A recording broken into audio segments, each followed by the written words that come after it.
Welcome to a short video entitled Understanding the Roosevelt Union Free School District's Registration Documents.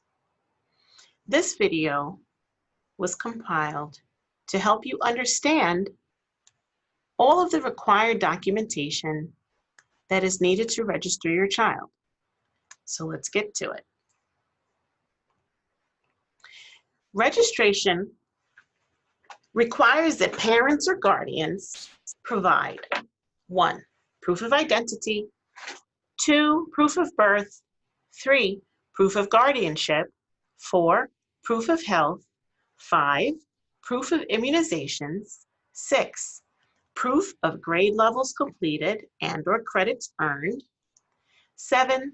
Notarized affidavit of residency, and 8. Proof of residency. In order to satisfy these requirements, parents must provide proof using the following documentation. Let's break this down. 1.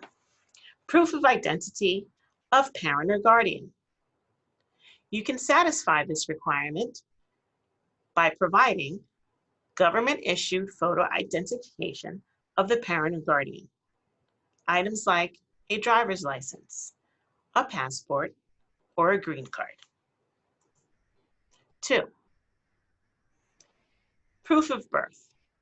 To satisfy this requirement, you should provide the student's birth certificate, or in other countries, they provide baptismal papers.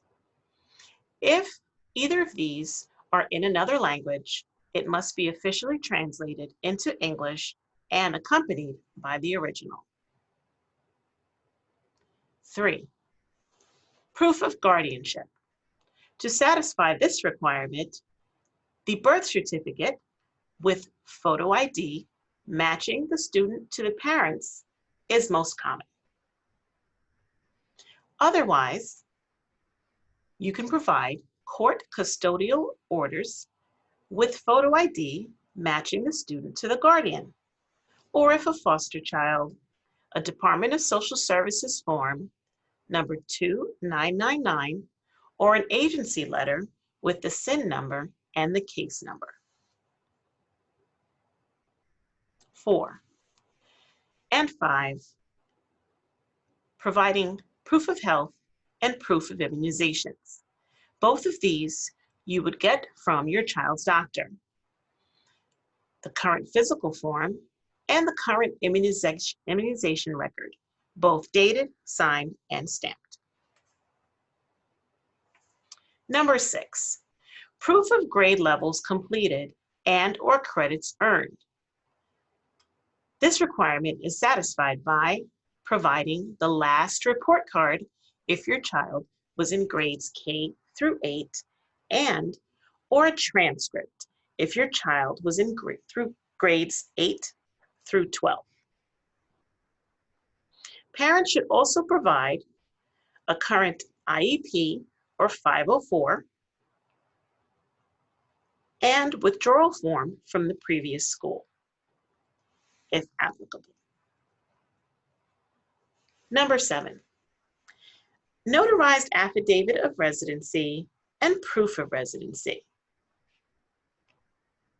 Like love and marriage, they go hand in hand.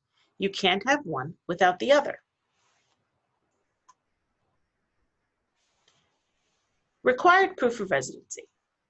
There are many ways to prove residency within the Roosevelt Union Free School District.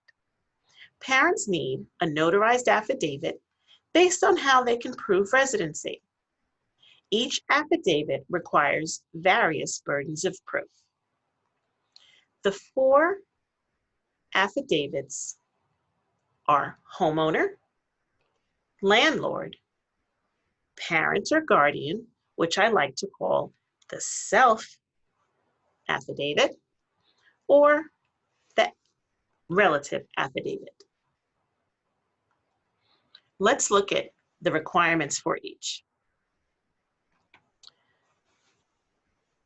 The homeowner affidavit.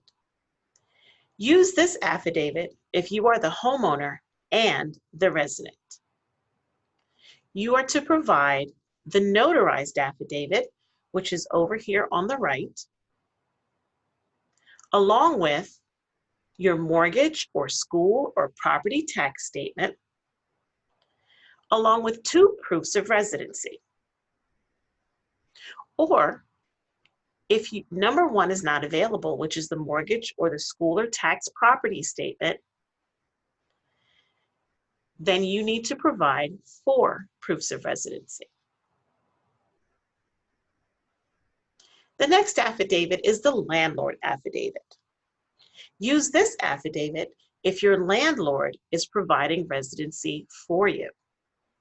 The landlord must provide a notarized affidavit, which again is over here on the right,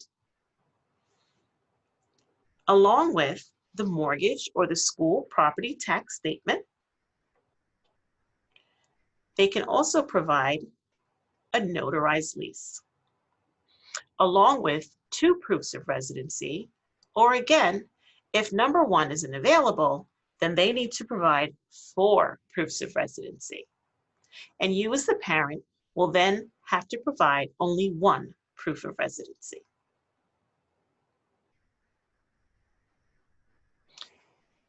The parent or guardian, or like I call it, the self-affidavit. Use this affidavit if you are proving residency for yourself. You are to provide a notarized affidavit, which is on the right, along with 2 proofs of residency if you have a notarized lease. Or if not, then with 4 proofs of residency. Again, if number 1, the notarized lease, is not available.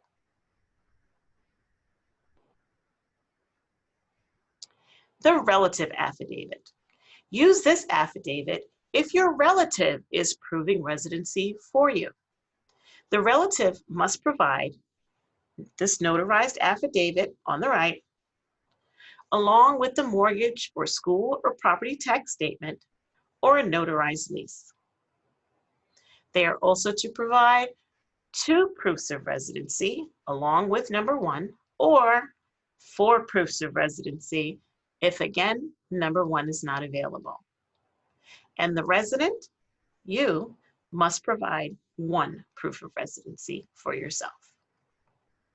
Now, what are acceptable proofs of residency? They're over here on the right.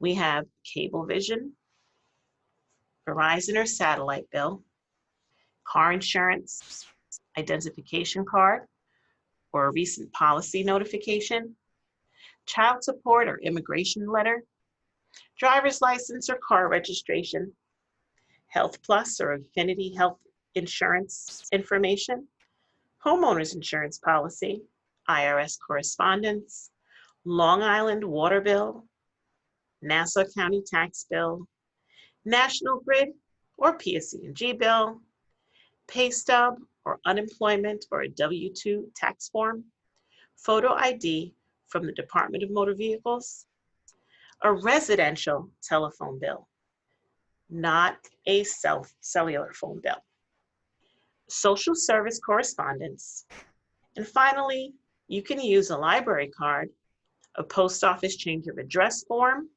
that has been completed and stamped by the post office, and or a voter registration card.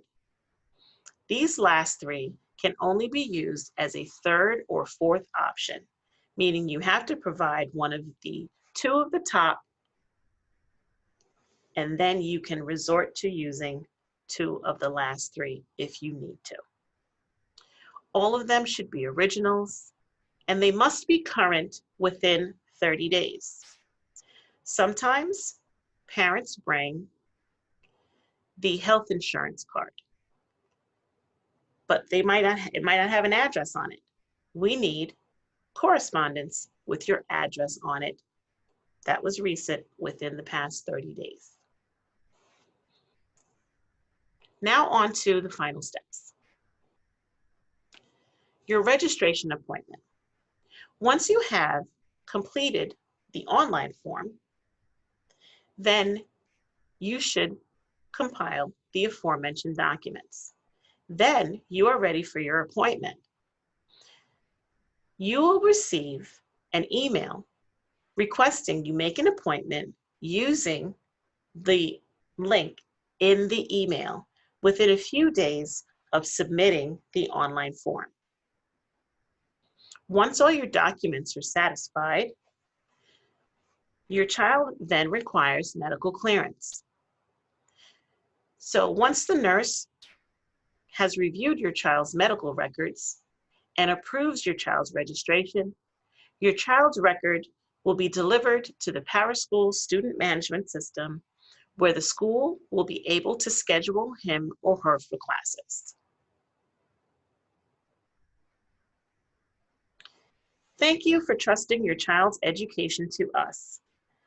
I really hope that this short video assisted you in understanding the registration documents that are required to complete your child's registration. We look forward to seeing you in the near future. Stay well.